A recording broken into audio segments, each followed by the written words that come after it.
안녕하세요. 연년생 아들, 딸 키우고 있는 30대 여자입니다.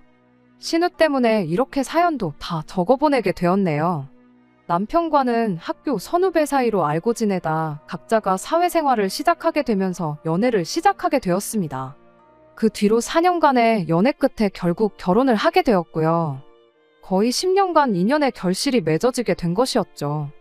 그만큼 오랜 인연이었다 보니 서로 눈빛만 봐도 무슨 생각을 하고 있는지 알 만큼 서로에 대해 속속들이 알고 있다고 생각했는데 남편은 잘 알았어도 남편한테 이런 정신나간 신우가 있는 줄은 생각도 못했죠. 저희가 결혼하면서 친정집에서 저희 신혼집을 해주셨어요. 반면에 시댁에서는 그 어떤 도움도 받지 못했죠. 그때 당시 시댁 상황이 여의치가 않았거든요. 원래 양가 형편이 거의 같다고 봐도 무방할 정도로 비슷했는데 저희 결혼 이야기 나오기 1년 전부터 해서 시매부가 하던 사업이 급격하게 안 좋아지기 시작했고 결국 그 사업 살리겠다고 시부모님 노후자금의 집까지 담보 잡아 시매부한테 투자를 하셨다고 합니다. 그 액수가 자그마치 6억이나 되었다고 해요. 그거 아니었다고 저희가 시댁에서 6억을 지원받을 수 있던 건 아니었겠지만 남편 말에 의하면 적어도 1억 정도는 지원받아 올 수 있겠다는 게 저희들 생각이었거든요. 남편 말이 그 돈이 뭐 눈안에 가지라고 준 것도 아니고 사업 다시 자리 잡고 그러면 갚을 돈이니 그 돈은 나중에 다시 이야기해보는 걸로 하면 어떻겠냐고 나와서 그렇게 하기로 했어요. 어차피 시부모님 주머니 탈탈 털어봐야 단돈 1원도 나올 곳이 없는 걸 알았는데 자식들 결혼한다고 시댁에서 빚을 또 져서라도 똑같은 돈을 해와야 한다고 주장할 수도 없는 노릇이었으니까요. 시부모님도 당시에는 일단 급한 불부터 끄고 보자며 돈에 관한 이야기를 최대한 피하는 눈치였는데 그때는 그저 경제적인 사정이 여의치 않은 걸 저한테 보이고 싶지 않아서 말을 대충 줄인 거라 그렇게 생각하고 넘어갔습니다. 친정에서 집을 해주겠다고 한 것도 그런 저희 상황을 알고 나서 저희 부모님이 먼저 제안을 해주셨던 거고요. 저희가 직장 생활한 지 몇 년 되었다고 해서 결혼 비용에 집까지 해결할 만큼 넉넉하게 돈을 모아놓은 상황은 아니었거든요.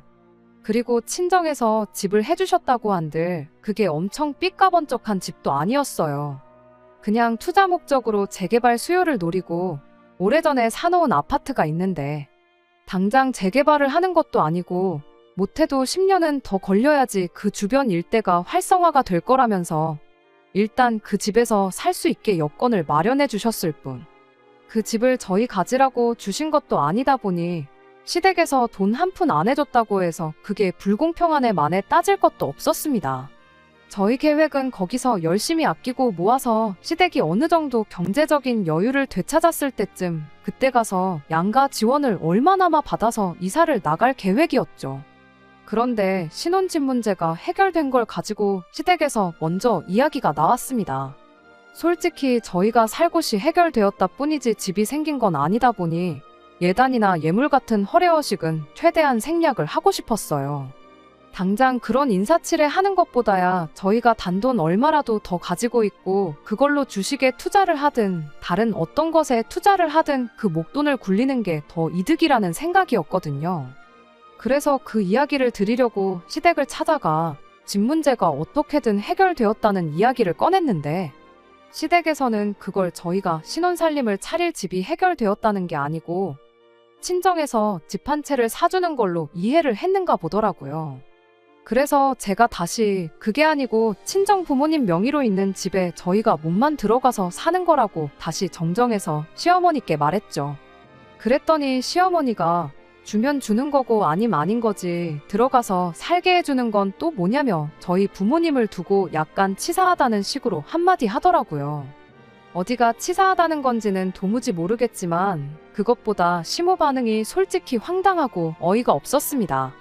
그래도 그땐 남편이 먼저 나서서 우리 집이라고 뭐 얼마나 대단한 거 해가냐고 당장 축의금 들어오는 것도 가져가실 판인데 당장 들어가 살 곳을 해결해 주신 것만 해도 감사해야 할 일 아니냐면서 어머님한테 한마디 해주더라고요.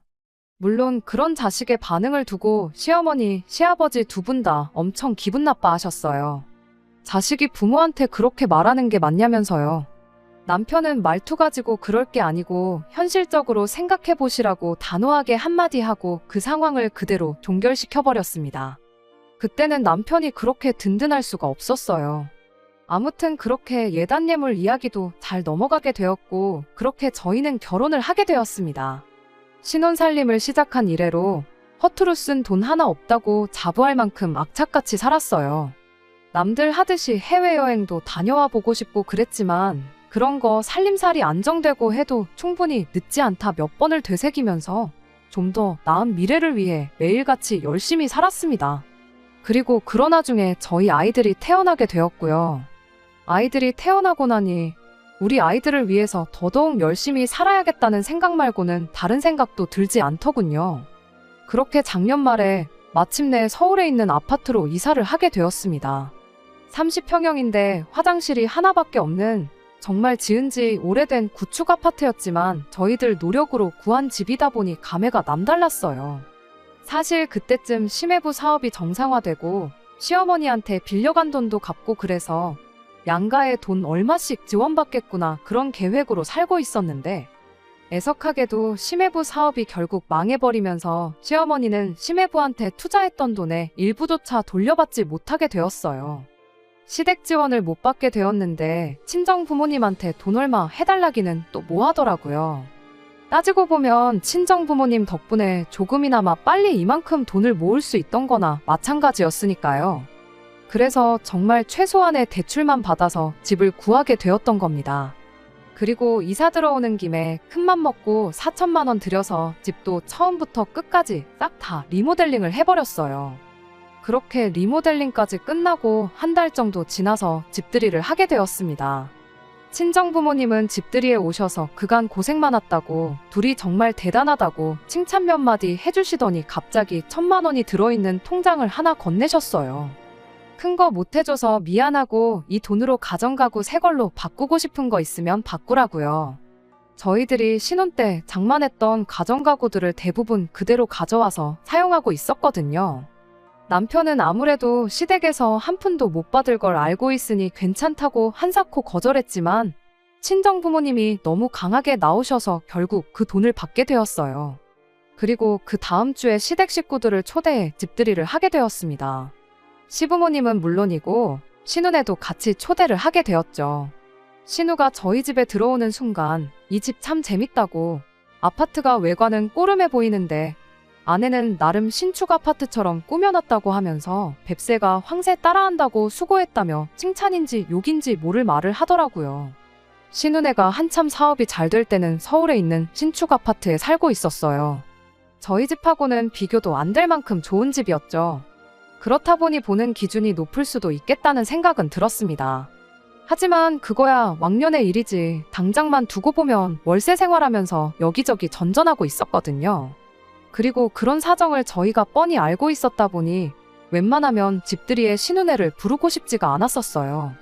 니들은 망해가지만 우리는 잘 나간다고 자랑하는 것처럼 보일 수도 있겠다 싶고 신우가 어떻게 이 상황을 받아들일지 조금 눈치가 보였달까요. 그런데 칭찬인 듯 욕인 듯 집을 평가하는 그 반응을 보니 당장은 상황이 어려울지라도 우리가 집을 샀다는 사실이 그닥 부럽지는 않은가 보다 그런 생각이 들고 다행이구나 싶더군요. 그래서 신우의 애매한 평가에 그냥 적당히 웃어넘기고 말았습니다. 그런데 알고 보니 신우가 저희 집을 우습게 본 게 아니고 진짜 부러워했던 모양이더라고요. 그도 그럴게 당장 방 한 개 딸린 월세집에서 심해부랑 10살 먹은 딸하고 같이 지내는 것도 모자라 시부모님도 같이 모시고 살고 있었거든요. 집들이 이후 그전까지 저희랑은 거의 연락도 없이 지내던 신우가 저한테 자주 연락을 해왔어요. 시조카가 우리 아이들을 너무 보고 싶어 한다면서요.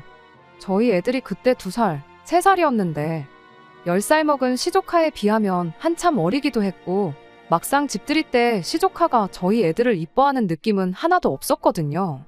그때는 그저 시조카가 좁아터진 집이 얼마나 싫었으면 말을 그렇게 하면서까지 우리 집에 놀러오고 싶다고 할까 그런 생각이었습니다. 오히려 부모님, 그러니까 신우랑 심해부가 상처받지 않게 애들 보고 싶다고 돌려 말을 하는 게 애가 참 어른스럽구나 하는 생각까지 들었어요. 신우네가 좋아서라기보단 어린 시조카가 불쌍한 마음에 자주 놀러오시라 했죠. 이렇게 된 지금에 와서 다시 생각해보면 그런 저의 어줍잖은 배려가 화근이 되었다면 화근이 되었겠다고 할 수도 있겠네요. 처음에는 저희 집에 올 때마다 주스라도 하나 사들고 오면서 미안한 기색을 보였던 신우가 그렇게 저희 집에 찾아오기 시작한 지 반년쯤 지났을 때는 그냥 자기 집 드나들듯 시도 때도 없이 저희 집에 찾아오고 그랬거든요. 심지어 저희 이사한 지 얼마 지나지 않아서 신우네가 이사를 하게 되었는데 마침 지역이 저희 새로 이사한 집 근처였어요.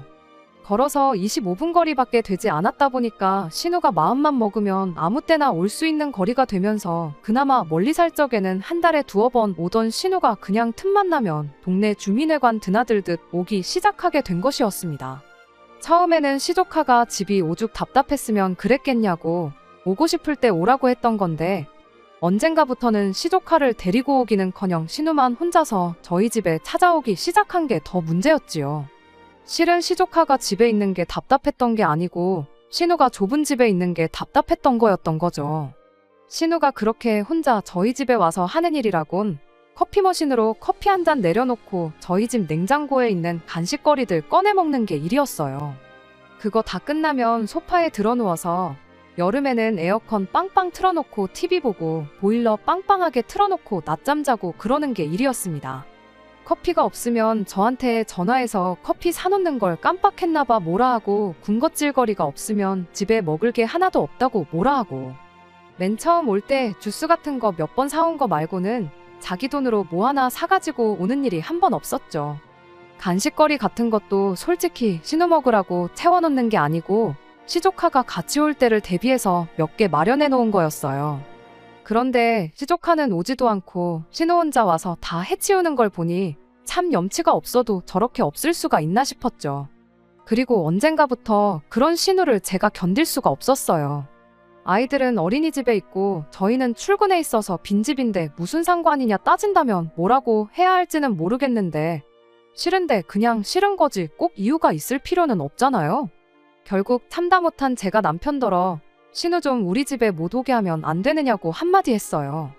신우가 우리 몰래 퍼먹는 간식이며 커피값도 무시 못하겠고 신우 혼자 있는 집에 에어컨이며 보일러며 왜 그렇게 틀어대는지 솔직히 관리비도 신우 없으면 10만 원은 더 아껴 쓸 것 같다고요. 그제서야 남편이 진작에 눈치채지 못해서 미안하다며 신우 일은 자기가 확실하게 정리해 놓겠다고 저한테 다짐을 하더라고요. 그렇게 남편을 믿고 남편한테 모든 걸 맡겨놓았죠. 남편이 그러겠다 했으니 최대한 빨리 이 상황이 일단락될 거라 믿어 의심치 않았습니다. 그런데 이 일을 가지고 시부모님한테서 생각지도 못한 이야기를 듣게 될 줄은 생각도 못했어요. 시부모님이 웬일로 저희 집에 다 오시겠다고 하길래 그러시라고 했죠. 가까운 거리였지만 남편 시켜서 댁까지 가서 2분 모셔오라고까지 했어요. 이윽고 남편이 2분을 모시고 집에 돌아왔어요. 2분 거실에 앉을 자리 마련해드리고 차 한 잔 내오겠다고 하고 주방으로 들어갔지요. 남편한테 눈빛으로 사인을 보냈더니 단번에 딱 알아듣고는 저를 도와주겠다고 하고 주방으로 따라 들어왔고요. 그런데 2분이 갑자기 무슨 일로 오신 거냐고 작은 목소리로 물었더니 남편이 자기도 모르겠다는 표정으로 어깨만 들썩하고 말더라고요. 2분 들어올 때도 평소랑 다르게 분위기가 많이 다운되어 있던 상태여서 그때부터는 무슨 일 때문에 오셨나 나름 걱정이 되기 시작했지요. 이윽고 준비된 차를 내오고 저도 자리에 같이 앉았어요. 2분 표정이 계속 어두운 걸 보니 뭐 좋은 일은 아니겠다는 촉이 퍼뜩 오기는 했습니다. 그래서 먼저 이야기 꺼내실 때까지 그냥 기다리고만 있었죠. 아니나 다를까 먼저 어머님이 입을 여셨어요. 신우에 대한 이야기를 꺼내더라고요. 솔직히 신우 우리 집 좀 그만 오게 해달라고 한 지가 얼마 지나지 않았던 시기였다 보니 마음속으로 설마 신우 때문에 오셨나 하는 생각은 갖고 있었거든요. 설마 아니겠지 했는데 정말 신우 이야기가 시어머니 입에서 나와버리니까 본론을 듣기도 전인데 머리가 복잡해지기 시작했습니다.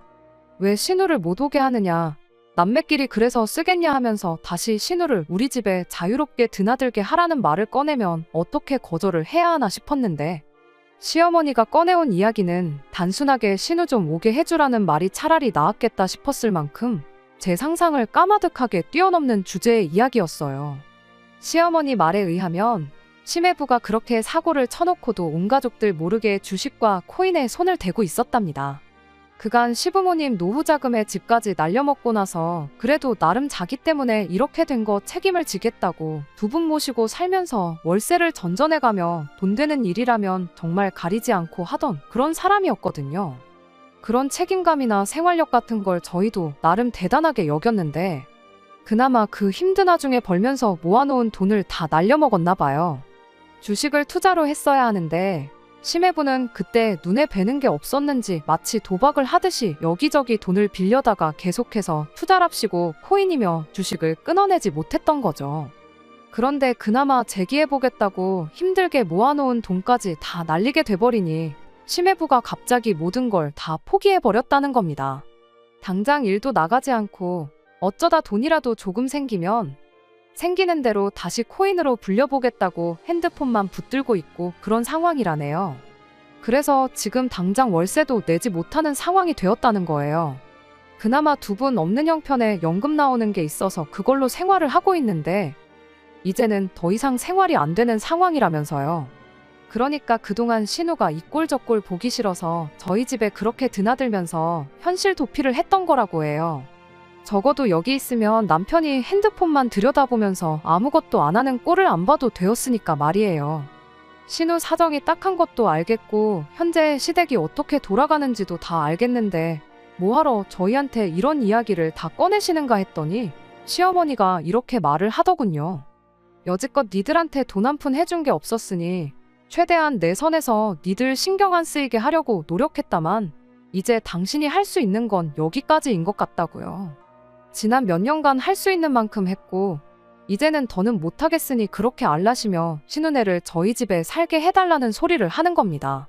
말인즉슨 당신들은 연금 나오는 게 있으니 적어도 저희들한테는 손을 안 벌리고 당신들끼리 살겠다는 거죠. 대신 신우네까진 더 이상 책임을 져줄 수 없게 생겼으니 신우네를 저희 집에 합가시키겠다는 소리였어요. 당신들은 방 하나 딸린 코딱지만한 집에서도 두 가족이 살았는데 니들 집은 30평이나 하니 다행인 거 아니냐고 당장 니들 방이랑 애들 방 빼도 방 하나가 더 남으니 신우네한테 그 방을 내주면 되는 거 아니냐입니다. 정말이지 그날 처음 꺼낸 이야기이긴 하지만 시어머니 입에서 말이 청산유수로 나오는 걸 보니까 얼마나 이 말을 하려고 몇 번을 생각하고 고민했는지 다 알겠더군요. 시부모님 상황도 알겠고 심해부가 정신 나간 것도 알겠고 신우 사정 딱한 것도 다 알겠지만 그렇다고 해서 그게 신우네를 저희 집에 살게 해줘야 하는 이유가 되지는 않았어요. 시어머니 말이 끝나기 무섭게 저랑 남편 입에서 동시에 싫어요 소리가 나왔어요. 어머님이야 부모 자식 간이니 신우네랑 같이 사셨겠지만 저희는 그렇게는 못한다고요. 시어머니는 대번에 그게 가족끼리 정없게 무슨 소리냐며 제 말에 반박을 하셨습니다.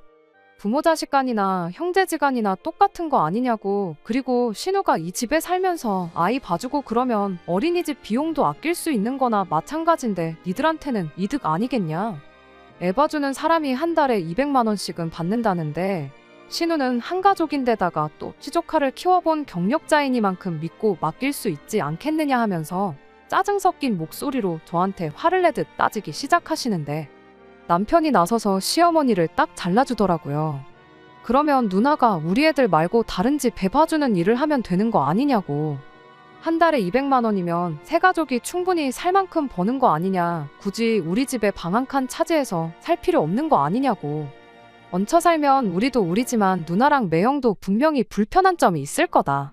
매형이 코인에 빠진 건 안타깝지만 누나가 이래서 가장 노릇을 하면 정신을 차릴 수도 있는 노릇이고 정신 못 차리면 그냥 이혼을 시키라고. 뭐가 이쁘다고 집안 전 재산 날려먹고 코인에 빠져서 똥오줌 못 가리는 사람을 데리고 사냐고 한마디 강하게 해주더라고요. 그랬더니 시어머니가 니들은 이렇게 의리의리하게 잘 사는데 지금 니네 누나한테 남의 집 자식이나 보라는 소리를 하고 있냐. 니들만 잘 살면 그만이냐 하면서 역정을 내는 겁니다.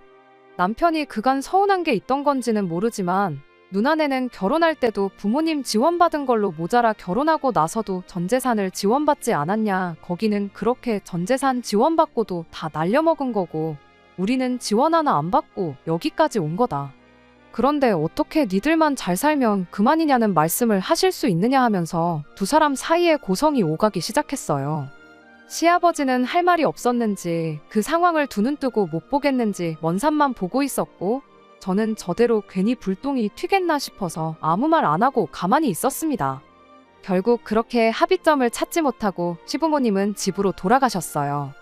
모셔다 드린다고 했는데 가족도 몰라보는 인간 말종들 하고는 단 한순간도 같이 있고 싶지 않으시다며 그냥 나가시더라고요. 그렇게 두 분 돌아가시고 나서 보니 남편도 마음이 쓰였는지 표정이 말이 아니더라고요. 남편한테 혹시 내가 신우를 탐탁치 않게 생각해서 거절한 거냐, 사실 누나를 도와주고 싶은 거냐 물었죠. 남편 대답 여하에 따라 어느 정도 신우네를 도와줄 요량은 있었는데, 다행히 남편이 도와주긴 누굴 도와주냐, 차라리 집 나간 고양이들을 도와주지 이게 말이나 되는 상황이냐고 오히려 저한테 미안하다고 사과를 해왔네요. 남편이 저는 신경 쓸 필요 없다는 소리에 저는 제 나름대로 상황이 마무리가 되었구나 그렇게 생각을 했어요. 그런데 그 다음 날이었어요. 그날은 마침 저희 회사가 창립기념일이라 저는 집에 있었거든요. 남편 출근하면서 아이들은 어린이집에 맡겨놓고 오랜만에 모처럼 저 혼자만의 휴일을 만끽하고 있던 찰나였어요. 그런데 난데없이 누군가가 현관문을 비밀번호를 삑삑 누르는 소리가 들리더라고요. 도둑이라도 든 건가? 혼자 있는데 이게 무슨 일인가 엄청 무서웠어요. 언제고 경찰에 신고할 마음으로 최대한 인기척이 안 들리게 살금살금 현관문으로 걸어가 문에 나 있는 구멍을 통해 밖에 누가 있는가 내다봤는데 거기에는 신우랑 심해부가 둘이 서 있더라고요. 신우를 더 이상 우리 집에 못 오게 한 뒤로 혹시 몰라서 비밀번호를 바꿔놓았는데 옛날 비밀번호를 눌러대면서 이게 왜 안 열리지? 이러고 있는데 이게 무슨 일인가 싶었습니다. 다시 그 길로 살금살금 집 안으로 들어가서 방에 들어가 남편한테 전화를 걸었어요. 밖에 신우가 심해부랑 와가지고는 비밀번호를 눌러대고 있다. 이게 무슨 상황인지 모르겠다고 했더니 남편이 자기가 회사의 상황 말하고 금방 그리로 갈 테니 잠시만 기다리라고 하더라고요. 저도 참 어리석었던 게 사실 그 상황에 가만히 기다렸다가 남편이 도착해서 해결하게 냅뒀으면 되는 건데 괜히 남편 도착했을 때 제가 집에 있었으면서도 두 사람을 밖에 세워둔 걸 가지고 이야기가 나오지는 않을까 싶어서 두 사람한테 문을 열어줬어요.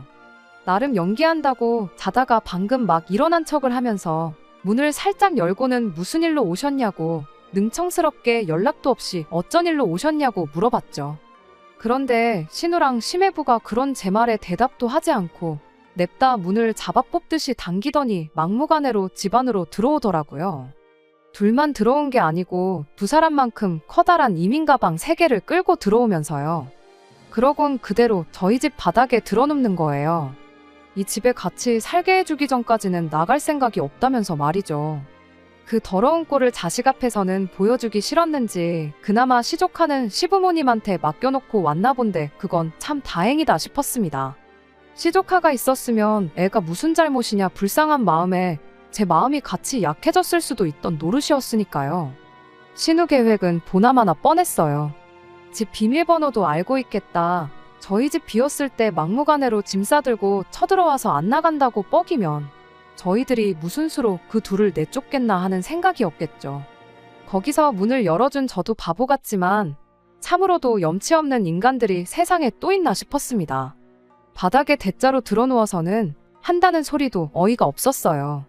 그렇게 안 봤는데 사람이 참 매정하다면서 반대 입장이었으면 자기들은 저희한테 방 한 칸이 아니고 방 2칸, 3칸도 내줬을 거라면서 난리법석을 떨더라고요. 이미 시부모님하고는 이야기가 다 되었고 우리들은 여기서 살기로 정했으니 그렇게 알라며 뻔뻔하게 나오는데 어이가 없었어요. 우리도 시부모님하고 이야기 다 했다고 같이 살 생각 없다고 분명히 뜻을 전했는데 이게 뭐 하는 짓이냐고 저도 지지 않고 한마디 했죠. 그랬더니 심해부가 자리에서 벌떡 일어나더니 손가락으로 제 어깨를 쿡쿡 찌르면서 저보고 뭐 집 하나 가지고 있는 걸로 그렇게 유세를 부리냐입니다. 그러면서 왕년에 자기들 잘 나가던 이야기를 하더라고요. 이미 제가 남편과 결혼하기도 전, 그러니까 저는 두 눈으로 본 적도 없던 때의 이야기를요. 이깟집 예전 같았으면 우리도 저도 안 살았을 거라고 상황이 이런데 가족끼리 너무한 거 아니냐며 그렇게 안 봤는데 사람이 참 매정하다고 계속 제 어깨를 쿡쿡 찌르면서 빈정거리는 겁니다. 신우가 바닥에 드러누워서 땡깡거리는 거야 그냥 진상을 부리는 거니 그냥 무시하면 그만이었지만 심해부가 저를 툭툭 건드리는 건 솔직히 기분이 나쁜 것보다 그 상황 자체가 무서웠어요. 아무래도 잘 나가던 사업은 쫄딱 망했고 자기 자신은 코인에 빠져서 빚더미에 올라있고 가족들 전부 길바닥에 나앉게 된 상황인 사람이 눈에 뵈는 게 뭐가 있겠나요. 이런 상황이 벌어질 줄은 모르고 문까지 열어다가 집안으로 들여보내준 제 잘못이긴 했지만 아무튼 그 상황에서 최대한 주눅들지 않고 남편이 올 때까지 침착하게 있는 수밖에 없다는 생각이었습니다. 심해부한테 이게 지금 뭐 하는 짓이냐고 내 몸에 털끝 하나 건드리면 그대로 폭행으로 신고해버리겠다고 강하게 나갔습니다. 그랬더니 심해부가 손가락으로 어깨 좀 밀었다고 무슨 폭행이냐 가족끼리 무슨 신고냐 하면서 아주 어깨동무라도 한 번 하면 목 졸랐다고 하고 다니겠네 하면서 계속 빈정거리더라고요. 신우도 그때부터는 심해부가 제정신이 아닌 걸 눈치챈 건지 심해부한테 그만하라고 말리긴 하더군요. 그런데 오히려 신우가 그만하라는 말을 하자마자 심해부가 눈이 뒤집혀서는 가족도 몰라보고 지 잘난 줄만 아는 것들은 혼 좀 놔봐야 한다며 혼자 길길이 날뛰기 시작하는 거예요. 일촉즉발의 상황에 때마침 남편이 집에 들어왔어요. 그리고 심해부가 제 어깨를 붙들고 있는 장면을 보자마자 전후사정 묻지도 않고 그대로 제 쪽으로 달려와 심해부를 바닥에 매다 꽂아버렸습니다. 그제서야 심해부도 정신이 퍼뜩 들었는지 언제 그랬냐는 듯 가만히 있더라고요. 그저 약자에게 강하고 강한 자한테 약한 인간 말종의 표본 그 자체였습니다. 남편은 대충 신우네가 짐 싸들고 집에 쳐들어온 걸 보고 무슨 상황인지 짐작을 했었나 봐요. 두 번 다시 우리 집에 발붙일 생각 말라고 한 번이라도 우리 주변에 얼씬되면 그 길로 폭행죄로 고소를 하겠다고 큰 소리를 쳤죠. 그래도 고소당하는 건 무서웠는지 신우가 나중에 이야기하자며 싸들고 온 짐들 챙겨서 심해부랑 꽁지 빠지게 달아나더라고요. 저희는 그 길로 혹시 모를 상황에 대비해 증거를 수집했어요. 아이들 때문에 혹시 몰라서 거실에 설치해둔 홈캠이 이런데 도움이 될 줄은 몰랐네요. 화면에는 심해부가 제 어깨를 툭툭 건드리는 장면부터 고성이 오가는 장면까지 고스란히 녹화가 되어 있었거든요. 그렇게 며칠 지나서 이번에는 시부모님이 다시 저희 집에 찾아왔어요.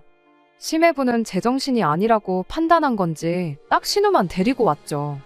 그때까지만 해도 그냥 며칠 전에 있던 일에 대해 사과하려고 찾아온 거라 생각했는데 그날 일에 대해서는 이런 방구 이야기도 없었습니다. 대신 시어머니가 또 다른 황당무계한 소리만 늘어놓을 뿐이었어요. 같이 사는 건 아무래도 아닌 것 같다며 다른 방법을 생각했는데 들어보겠냐며 누가 들으면 저희가 신우네한테 같이 살아달라고 부탁한 것처럼 말을 하더라고요.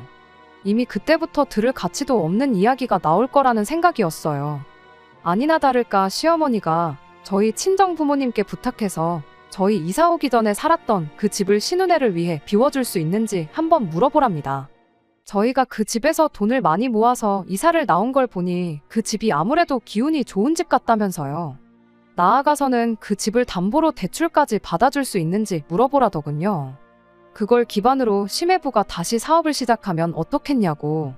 심해부가 지금은 저래도 결혼 전에 정말 잘 나갔다고 그때만큼 벌기 시작하면 그 돈 갚는 건 일도 아니라고. 아직도 당신들은 심해부한테 받을 돈이 있긴 하지만 이런 특수한 상황을 고려해서 집하고 돈만 어떻게 도와준다면 친정 부모님 돈을 먼저 갚을 수 있게 양보해주겠다며 선심 쓰듯 이야기를 하더라고요. 더 들을 것도 없겠다 싶은 와중에 남편이 그날 심해부가 저한테 언성 높이며 제 어깨를 툭툭 찌르는 영상을 시어머니한테 보여줬어요. 이런 사람한테 지금 뭘 해주고 그것도 모자라 처가의 돈까지 빌려달라고 할 이유가 뭐가 있겠냐고.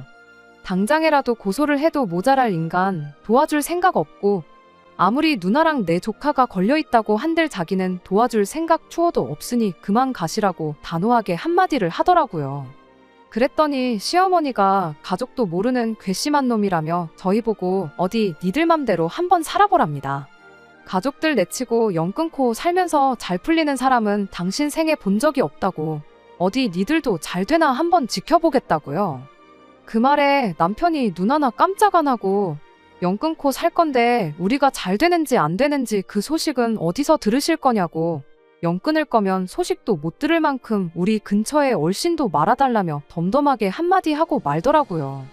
신우는 행여나 심해부를 진짜로 고소할까봐 걱정이 되었는지 딱히 아무 말도 안 하고 있다가 연 끊는다는 말에도 남편이 꿈쩍도 안 하자 글렀다 싶었는지 시부모님 모시고 집을 나갔어요. 그렇게 시댁 식구들과 연 끊고 지낸 지가 벌써 반년이 다 되어 갑니다.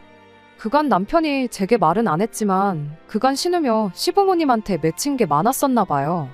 하지만 그래도 가족이라고 나름 걱정은 되는 듯 보이지만 제 앞에서 내색 한번 안 하고 있는 게 고마우면서도 미안할 따름이네요. 며칠 전에 시조카가 혼자서 저희 집에 찾아왔었어요. 오히려 그날에 일이 전화위복이 된 건지 심해부도 정신을 차린 건지 다시 일을 나가기 시작했다 하고, 신우도 무슨 일을 하는지는 정확히 모르겠지만 일을 하고 있다고 하네요. 결국 자식이라고 시부모님이랑 같이 한 집에 지내고 있다고 하고요. 아이러니하게도 시어머니 말과는 반대로 이렇게 연 끊고 지내게 되니 오히려 그쪽 집은 정신 차리고 잘 지내게 된 것 같아 보였어요. 어린 시조카 보면 왠지 마음이 짠해져서 도와주고 싶은 마음도 들었지만 여기서 저희가 괜히 오지랖 부릴 필요는 없다고 생각해서 그냥 시조카 필요할 만한 거 몇 개 사서 챙겨주고 집으로 돌려보냈습니다. 괜히 여지를 줬다가 잘하려고 노력하는 사람들 또 헛물키게 만들까 싶어서 말이죠. 연 끊고 지내고 있기는 하지만 아무쪼록 신우네가 어린 시조카를 위해서라도 정신 차리고 다시 제대로 된 인생을 살았으면 하네요. 기회가 된다면 그때는 시댁 식구들과 화해를 할 수도 있을 것 같아요. 그때까지 제가 해야 할 일은 그저 저와 아이들을 위해 가족들하고 등을 지는 길을 선택한 남편의 옆자리를 묵묵히 지켜주는 것 말고는 없는 것 같네요. 끝까지 들어주셔서 감사합니다. 오늘의 사연은 여기까지입니다. 구독과 좋아요, 알람 설정 부탁드리고 더 좋은 사연으로 다시 찾아뵙겠습니다. 감사합니다.